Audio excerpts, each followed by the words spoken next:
இன்றைக்கி வந்து ஒரு சப்பாத்தி பண்ணிடலாம். இப்போ வந்து நான் 4 பேருக்கு சப்பாத்தி கோதுமை மாவு போட்டிருக்கேன். இப்போ வந்து கொஞ்சோண்டு உப்பு போட்டுக்கிட்டு எண்ணெய் சூடு பண்ணி ஒரு ஸ்பூன் ஊற்றிருக்கேன். ஊற்றிட்டு நல்லா பிசைஞ்சிக்கணும். பிசைஞ்சிக்கிட்டு நல்லா உருட்டிட்டு இப்போ இதை மூடி வச்சுருந்து 10 நிமிஷம் சென்று திருப்பி அடித்து பிசைஞ்சு வச்சுக்கிட்டு ரெடியான இப்போ சப்பாத்தி மாவு ரெடி.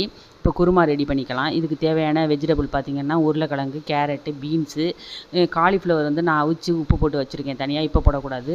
இப்போ இதுக்கு தேவையானது மசாலா அரைச்சிக்கலாம். ஒரு முடி தேங்காய், ஒரு 5-6 பச்சை மிளகாய், மிளகு ஒரு 10, சீரகம் ஒரு ஸ்பூனு, சோம்பு அரை ஸ்பூனு, பொட்டுக்கடலை போட்டு அரைச்சி அதை தனியாக வச்சுங்க. இப்போ பட்டை லவங்கம்லாம் போட்டுக்கிட்டு இஞ்சி பூண்டு போட்டுக்கிட்டு வெஜிடபிளை போட்டு வெங்காயம் போட்டு நல்லா வதக்கிக்கிறணும். வதக்கிக்கிட்டு தக்காளி வேணால் போடலாம், இல்லைனா வேண்டியதெல்லாம் விட்டுறலாம். இப்போ சப்பாத்தி போட்டால் நல்லா வந்துடுச்சு சப்பாத்தி.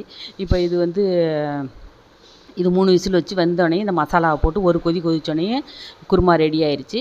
சப்பாத்தி ரெடி ஆயிடுச்சு. வாங்க சாப்பிட்லாம்.